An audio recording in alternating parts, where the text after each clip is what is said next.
flatten this out, and then you can put it right over here. Yeah, that's our tripod.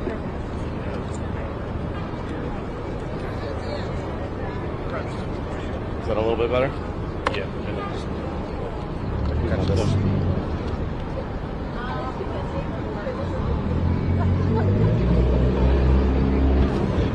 Yeah, you know what's come out? Huh? No, this is the only one we got. You're like ruining like the short ladies. Their voice is gonna be trapped by that, and we're gonna see that on TV. I'm aware, man. Hey, Andrew? Do you know if we have like another one of these?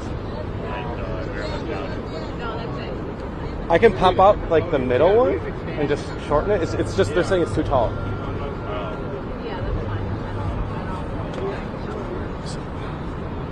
Let me see if I can just do it.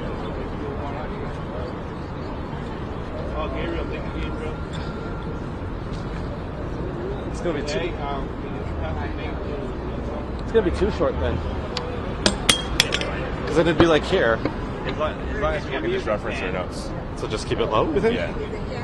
And hopefully they don't have to read it too much. Yeah, I could work. Yeah.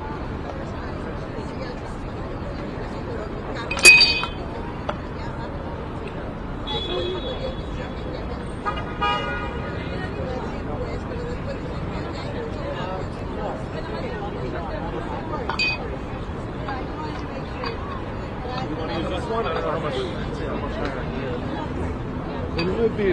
Oh, that one might be a little bit better. Yeah.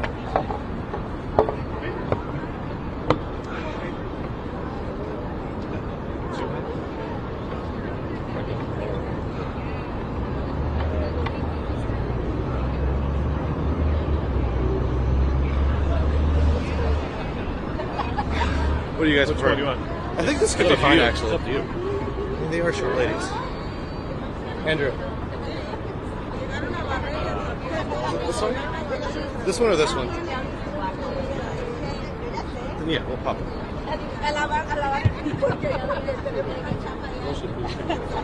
It's blowing everything.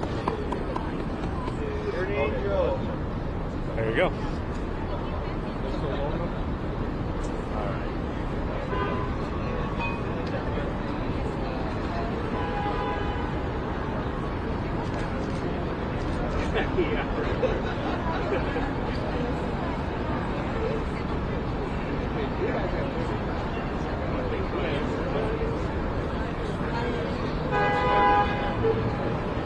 Puts me right there.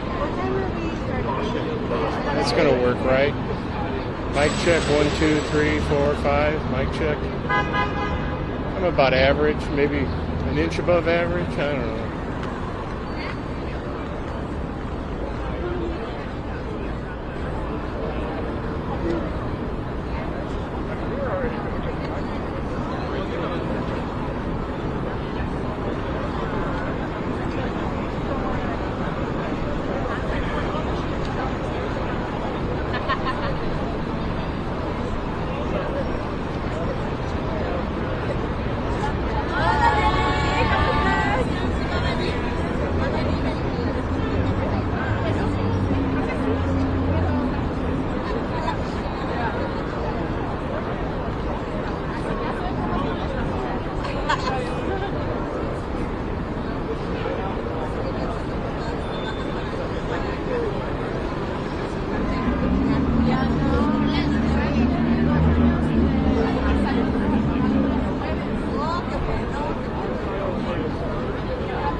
Testing.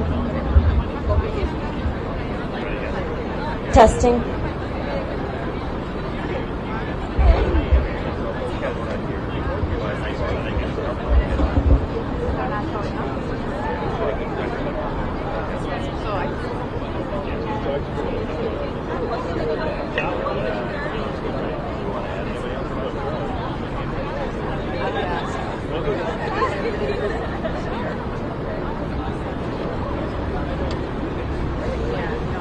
Hello, hello. How's everybody? Hi. Hello. Oh, it's nice to see you again. How are you? We were told to bring a podium. I'm with the Congresswoman Meredith's team. Yeah. And so I see that. I think we're okay. I think we're okay. Okay, so we're just going to put it to the side. Sorry. We have like 3 hours.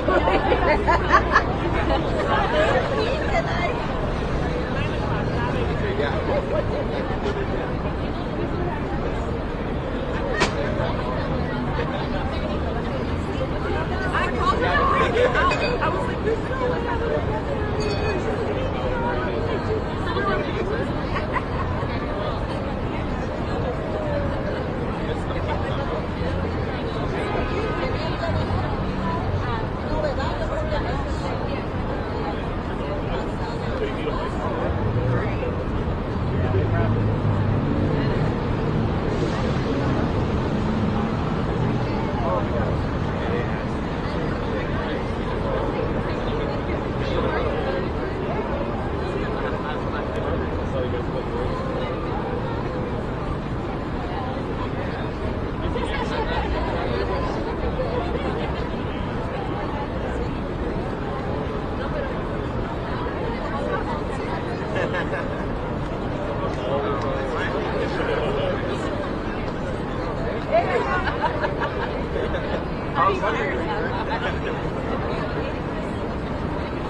On my last day, I was actually given like a goodie bag.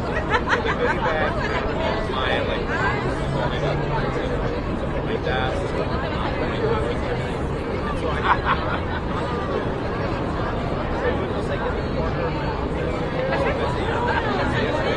And so man, that was kind of era.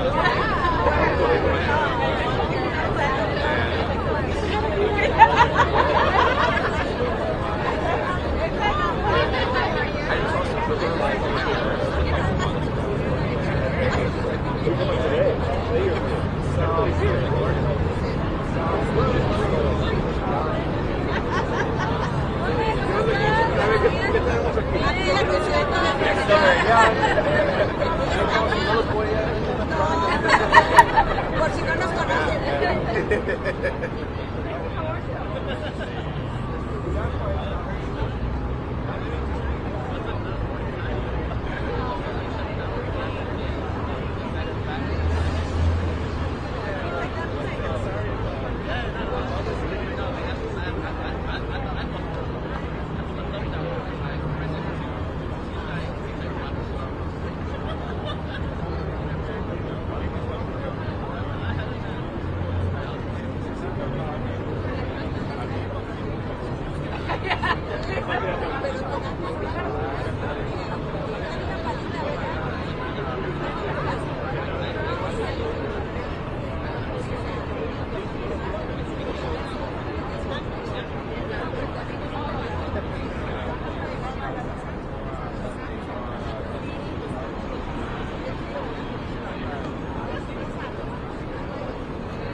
not even like here.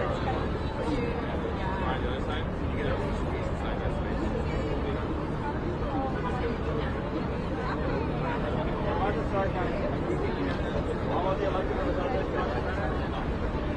And then the organization is going to squeeze in as much as you can. Like try to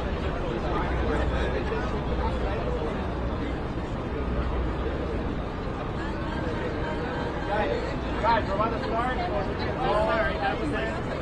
About to be about the middle here on the outside. And then have all as much room set as front center. As well as any other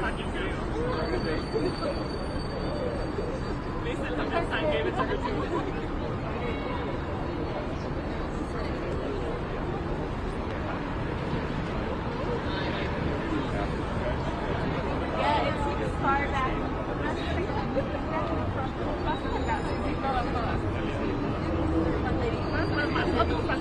Sí, hasta aquí. Yeah. And I think all the speakers can go in front of our building, okay? We got lots of practice. Yeah, we're good. So, I think we should line up the elected. Yeah. Congresswoman. On the elected.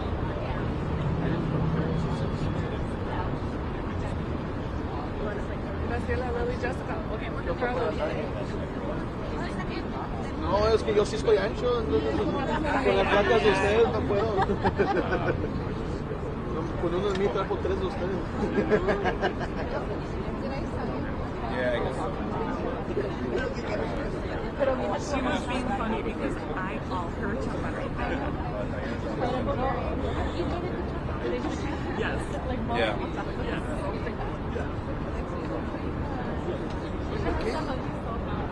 I was holding her hand, both of us were like holding each other's hands so tight.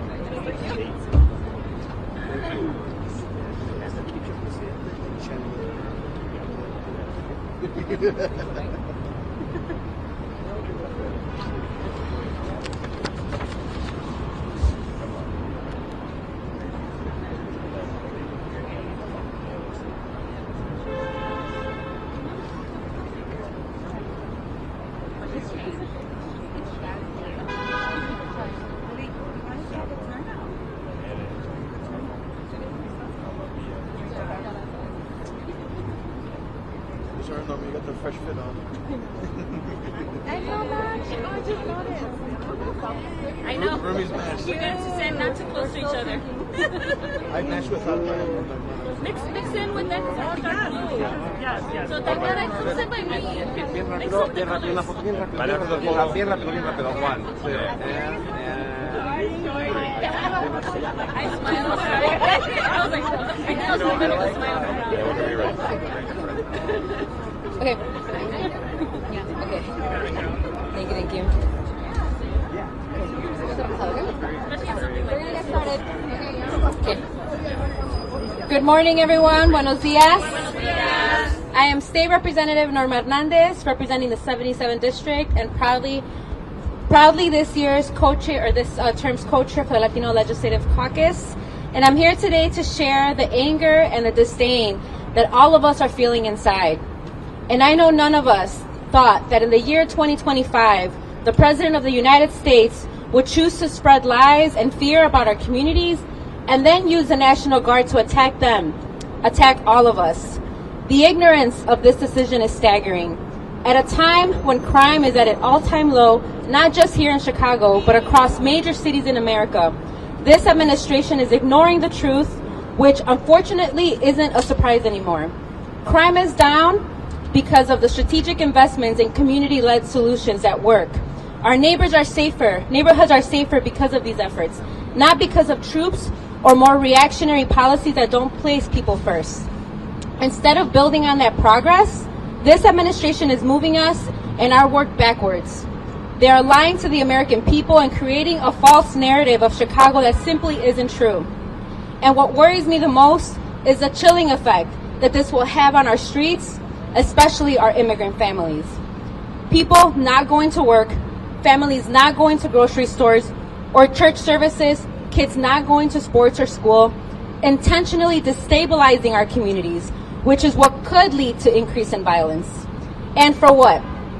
Because the White House occupant is a vindictive, xenophobic, and authoritarian liar, and has his eyes set on our beautiful people, and will make this incredible and welcoming state. The presence of the National Guard will not bring safety. It will bring fear, hurt small businesses, and it will traumatize and re-traumatize families who are still healing from the past harm. And it will do nothing more than feed a base of cruelty, evil, and hate. A part of why the Trust Act exists is to ensure people feel safe calling their local police about safety issues. This will end that. People experiencing domestic violence, a medical emergency, or want support from law enforcement efforts will no longer feel safe talking to local authorities. We are here to ensure that that doesn't happen, and that we do everything within our power to fight back these overreaching, and dangerous efforts from this administration. I also want to say how deeply grateful I am for our grassroots coalition of organizations, for the rapid response networks, and for every community leader who is doing everything possible to protect our people. It's through their love, their passion, and their commitment that Illinois is best positioned to withstand this attack from Trump. And today I look forward to hearing from them, our organizers, our advocates, our leaders, on how we can all continue working together to defend our communities and build the future we deserve. And now I'd like to introduce my colleague, our amazing fighter here in Illinois, Delia Ramirez.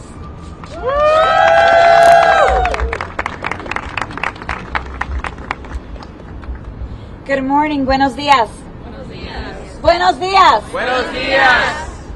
I want to start by thanking the Latino Legislative Caucus here in the state of Illinois and its co-chairs who put together this press conference.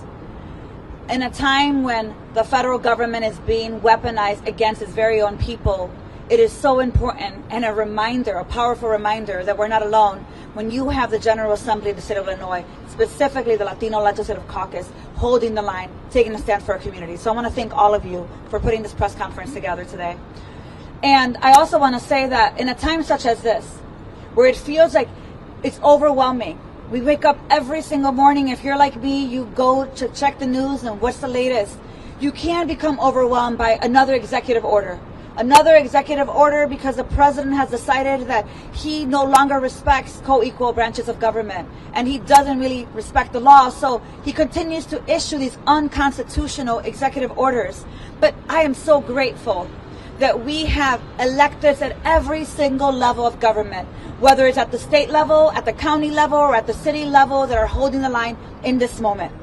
Chicago is going to be clear to this president, who tries to identify ways to be able to silence us, to silence dissent, but that the attacks on Chicago, Illinois are not about safety and security. We know that.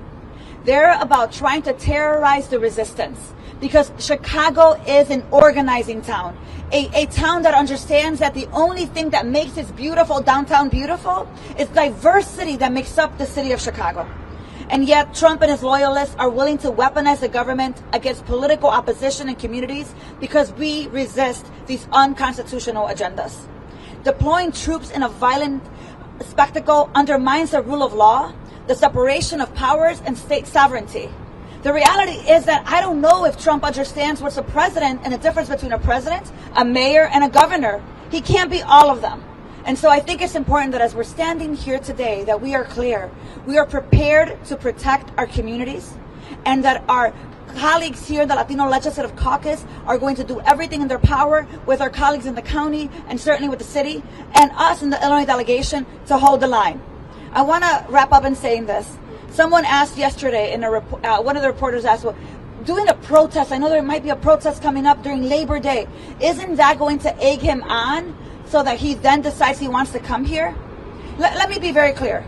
Donald Trump is trying to ensure that we stop protesting.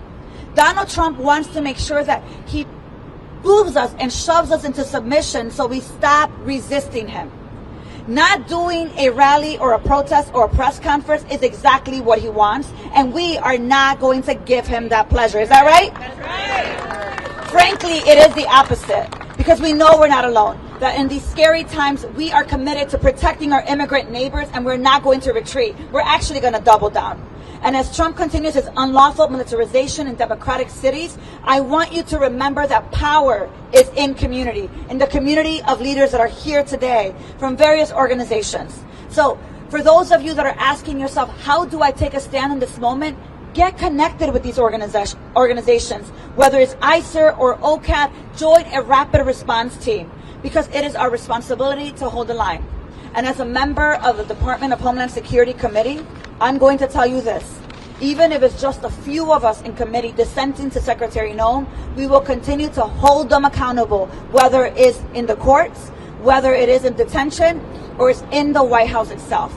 Because we understand the mission and the assignment of this moment.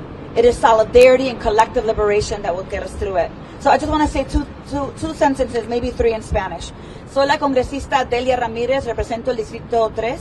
Le quiero primeramente agradecer al Caucus Legislativo Latino que puso esta conferencia de prensa con las organizaciones comunitarias que están haciendo el trabajo todos los días para defender a nuestras comunidades.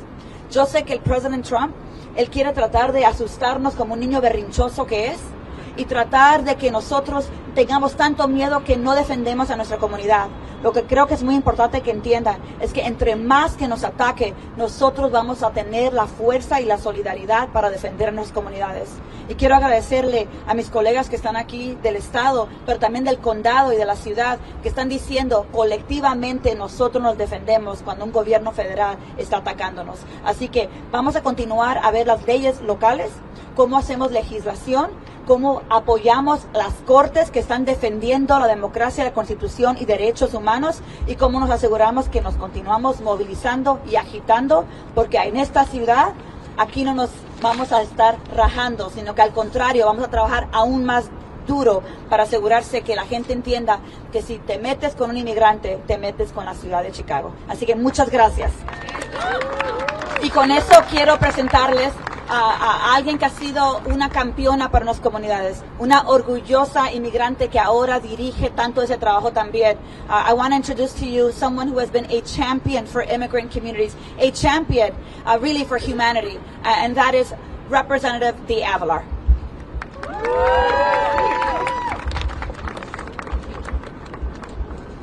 Good morning, everybody. State Representative Dagmara Avalar, proudly representing the 85th district, which is in the southwest suburbs.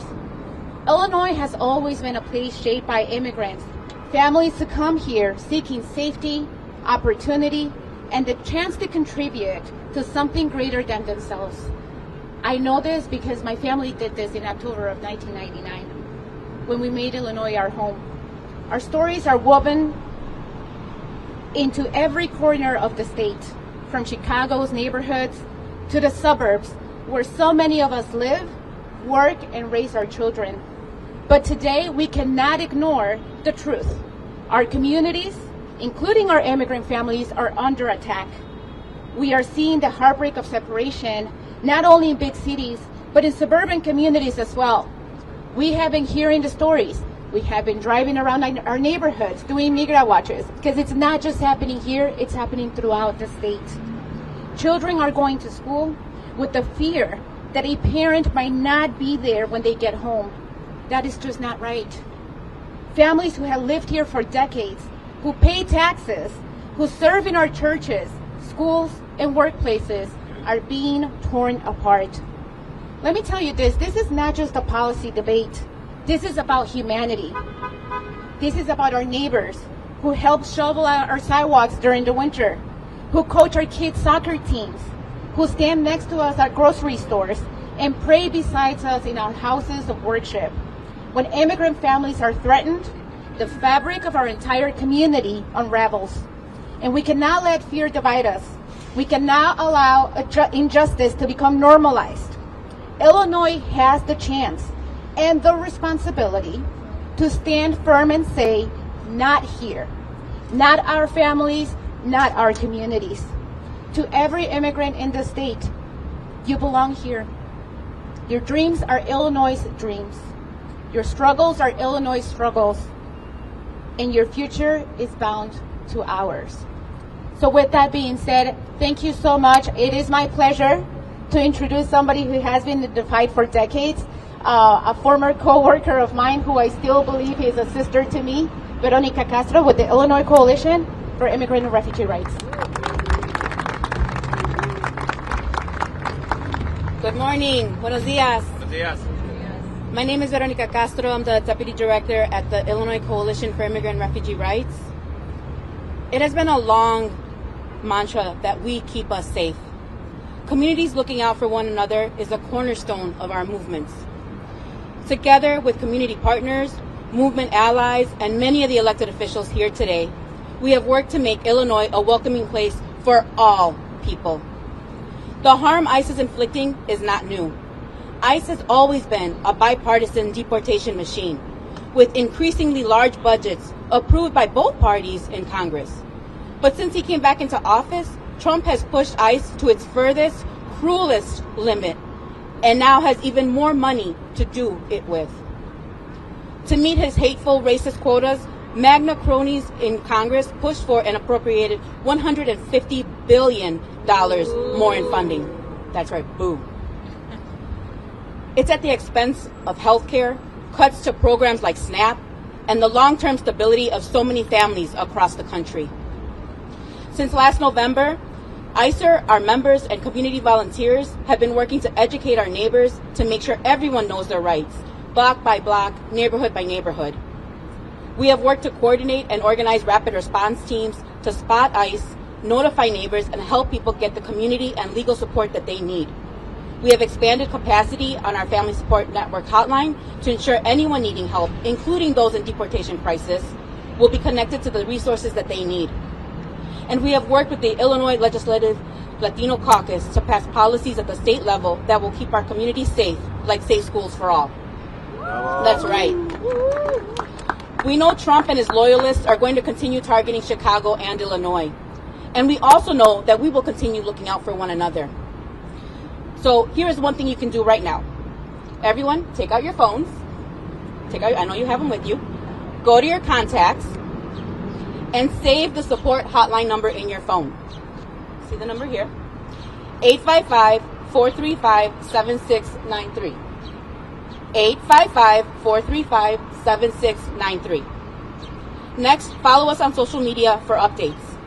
Keep an eye out for Know Your Rights trainings and updates on training and other training opportunities.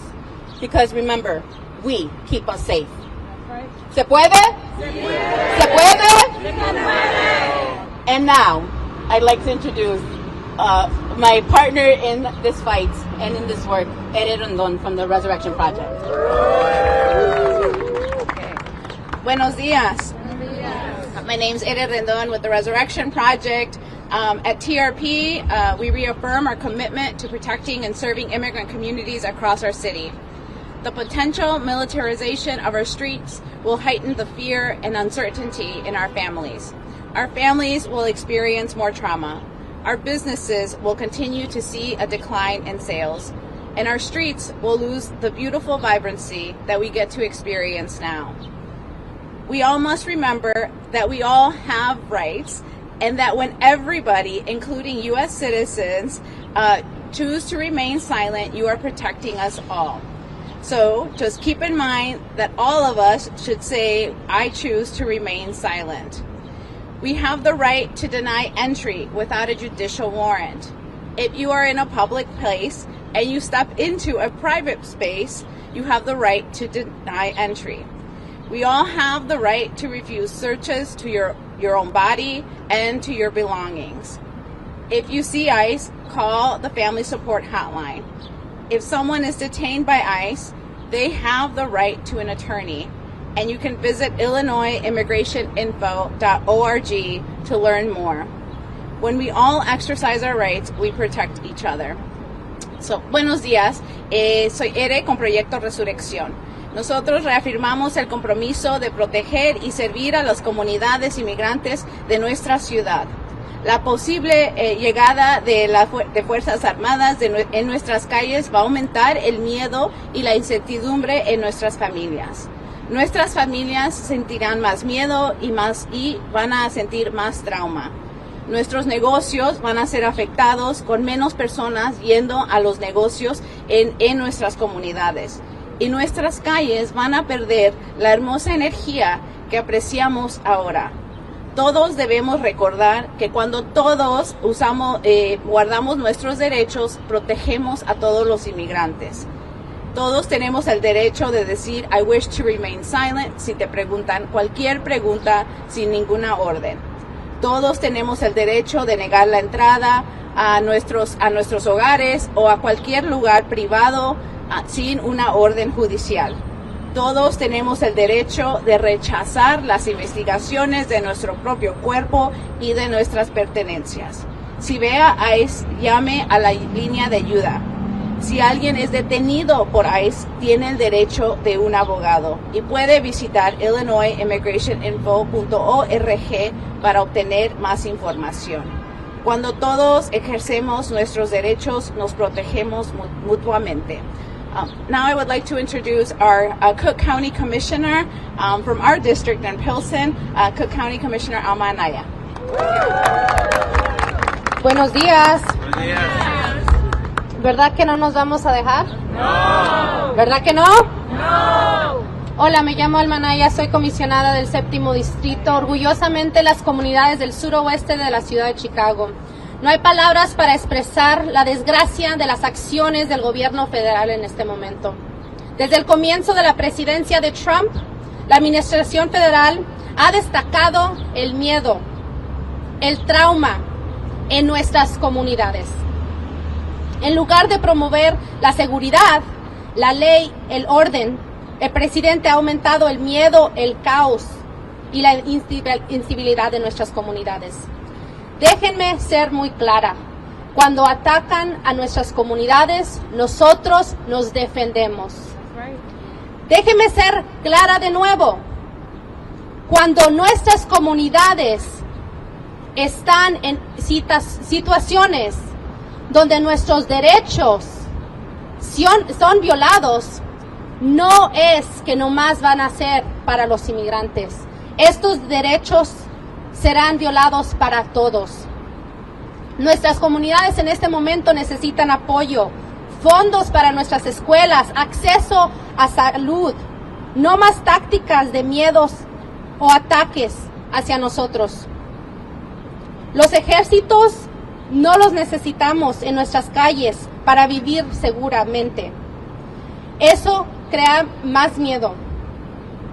El despliegue de la Guardia Nacional no tiene que ver con la seguridad pública. El presidente está tratando de militarizar e intimidarnos para distraernos de sus fallas políticas.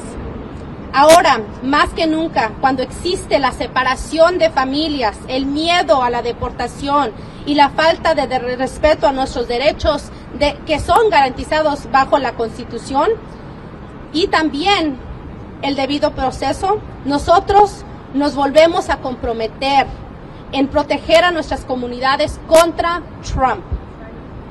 En el condado de Cook hemos invertido más de 100 millones en prevención de violencia, específicamente violencia de las calles o armadas, y en apoyar nuestras comunidades. También hemos creado fondos y una unidad en el defensor público para proteger a nuestras comunidades cuando no tienen la representación legal que es necesaria. Sabemos que estas intervenciones están funcionando. Sabemos que invertir directamente en la seguridad y en el bienestar de nuestras comunidades es nuestra prioridad, no en gastar millones de dólares en acciones que solo aterrorizan a nuestro pueblo. Como comisionada del condado, sigo comprometida a proteger a nuestros residentes y elevar nuestros derechos constitucionales. Y quiero agradecer, aquí tenemos a la comisionada y una colega mía, Jessica Vázquez, que también está apoyando estas iniciativas en el condado. Y quiero agradecerle a todas las organizaciones porque hoy día lo que estamos haciendo es dando un pedacito de demostración de lo que pasa cuando trabajamos, sí, en la ciudad, en el condado, en el estado, pero más importante con estas organizaciones que han hecho tanto por décadas para proteger a nuestras comunidades y también para proteger los derechos de todas las personas que viven en la ciudad de Chicago. Without further ado, I'd like to introduce wonderful Senator Karina Villa.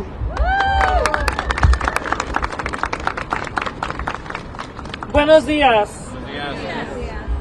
Mi nombre es Karina Villa. Soy la senadora estatal del Distrito 25 que represento partes del condado de DuPage, Kane y Cook.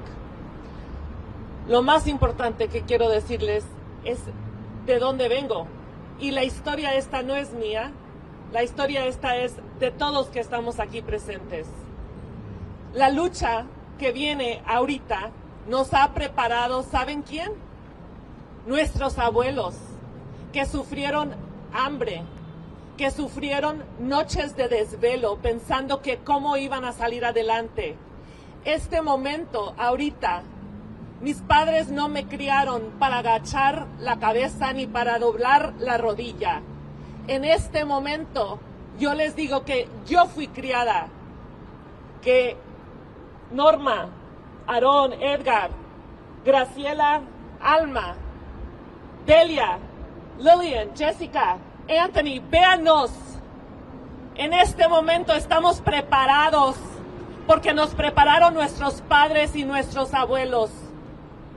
Decimos que no a las tropas federales aquí en el estado de Illinois y vamos a seguir luchando. A cada nivel vamos a luchar, día y noche, y no nos vamos a rendir con el pueblo, como nuestros antepasados siempre lo han hecho.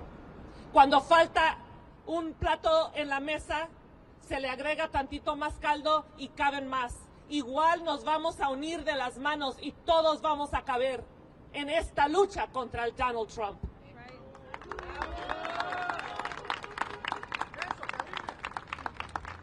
My name is Karina Villa, and I'm the Illinois State Senator of the 25th Senate District. I represent parts of DuPage, Kane, and Suburban Cook County. I'm going to tell you a bit of my story, the most important thing that I want to convey to you. My story did not start the day I became a state senator. It started with my grandparents, who suffered long nights thinking of how they were going to feed their children. It started with my mother and my father, who spent so many days working relentlessly, suffering, being humiliated at work because of the color of their skin. Those parents of mine did not raise a daughter to bow down in times of adversity. They taught me to lift my head high. Look at us all here. Look at us. Look at Norma. Look at Graciela. Look at Aaron. Look at Edgar. Look at Alma. And look at Delia and Lillian and Jessica. Look at Anthony. Look at us. We are standing strong and tall because our parents did not raise us to bow down in this time. I will tell you that they raised us for this moment. And we are saying no to Donald Trump and his federal troops and his idea to send the federal troops here to our city, to our suburbs, and to our state. We will be more strong and more united than ever, all of us together, to defend our neighbors. It is my honor to introduce my very good friend, Anthony Quesada, to the mic.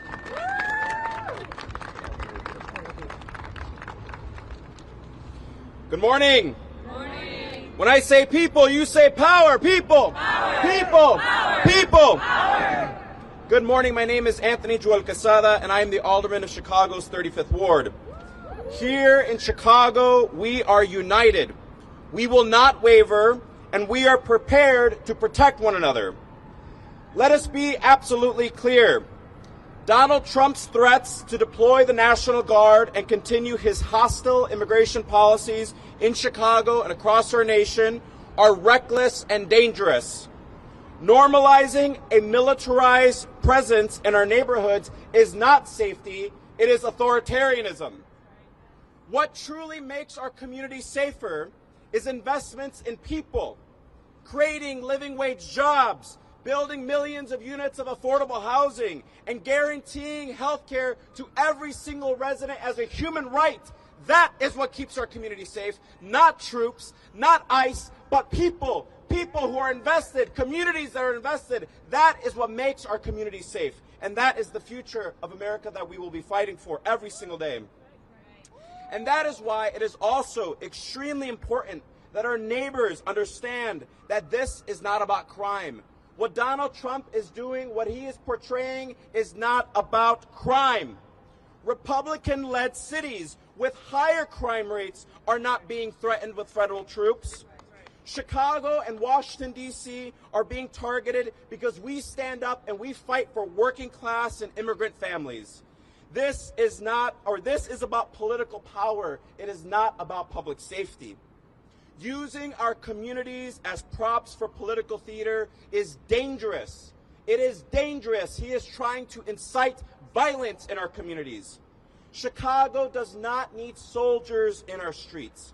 We need real investments in safety, housing, healthcare, and opportunity. That is how we build a safer city, a safer county, a safer state, and a safer nation for everyone. And that is what all of us here are committed to fighting for. Thank you, and please welcome State Representative Edgar Gonzalez.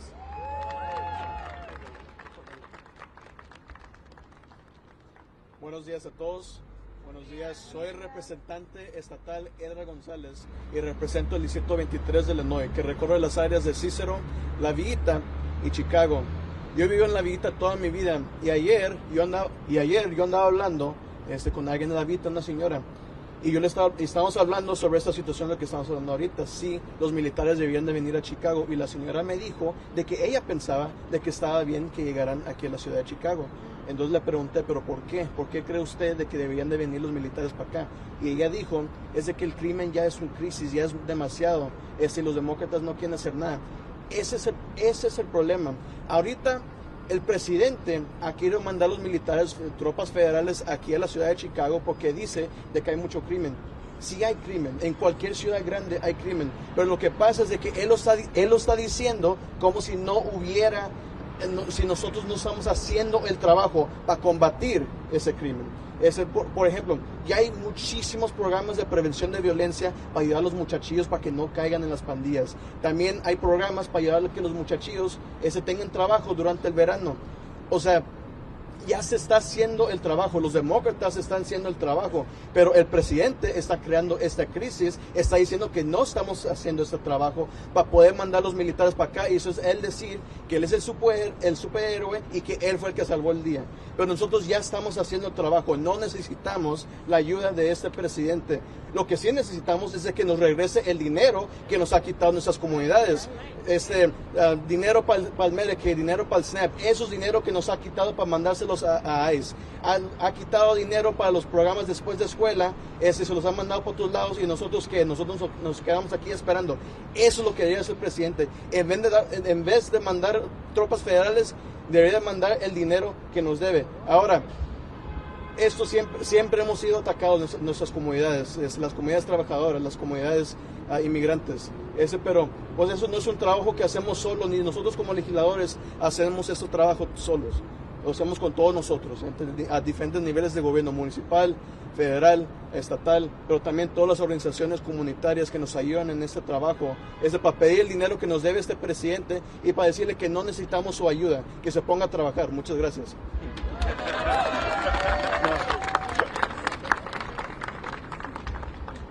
¿Alguna pregunta? Thank you all to all our speakers, and now we'll take questions. Give yourselves a round of applause. Thank you.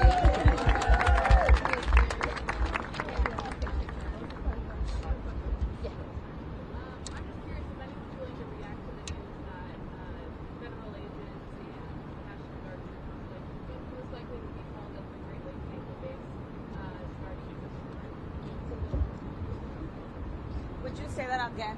Yeah. So we had an ombudsman task force during the today's paper that they're going to start housing ICE agents and potentially National Guard troops up at the Great Lakes base case.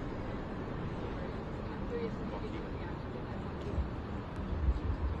I think you're not surprised by our response to it. We think it's ridiculous. And again, this is just another demonstration of they're going to try to send as many as they can. Now they're going to try to find where to house them. and they are going to try to use it as an opportunity to continue to intimidate, to say, well, these are properties that we have authority over. Because let's be honest, what this president is doing right now is he is actually taking the military that's supposed to be defending the homeland outside of the homeland and bringing them in to do a mission that they never signed up for. I want to tell you one quick thing. I did a hearing, a congressional oversight hearing about 7 weeks ago, and I had a Marine come to testify, and he said, I'm a Marine and so are my two brothers. The greatest pride for my father was when we became Marines. My father was detained, beat on the street on his way to work about 4 months ago because he's a landscaper, and after 30-something years still undocumented. And he talked about what his father experienced in private detention with 52 men in a cage, he said. But I want to just note this to you.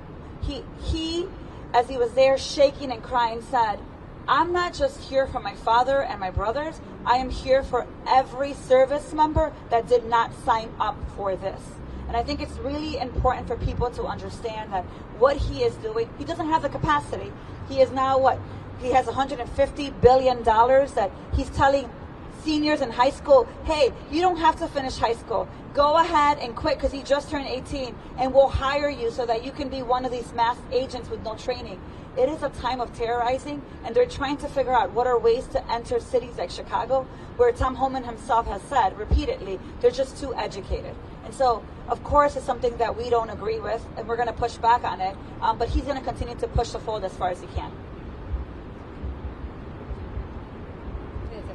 Okay, well, thank you all so much. Thank you.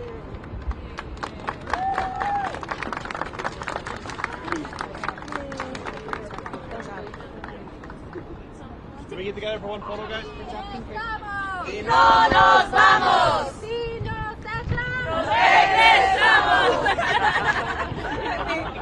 Not CBP anymore because they canceled that ceremony.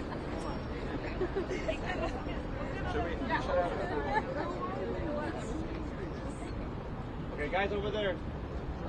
All the way in. Yeah, man, they should be up front. Damas y chiquillas, ustedes bien más frente. Yeah. Should we maybe move this way because of the podium? Yeah, un poquito para acá para que no.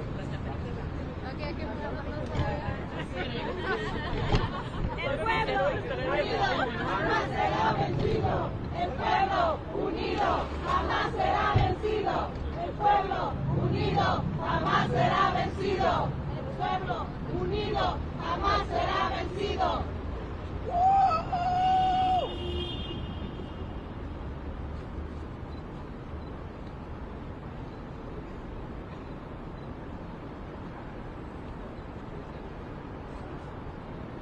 ¿Listo? Sí.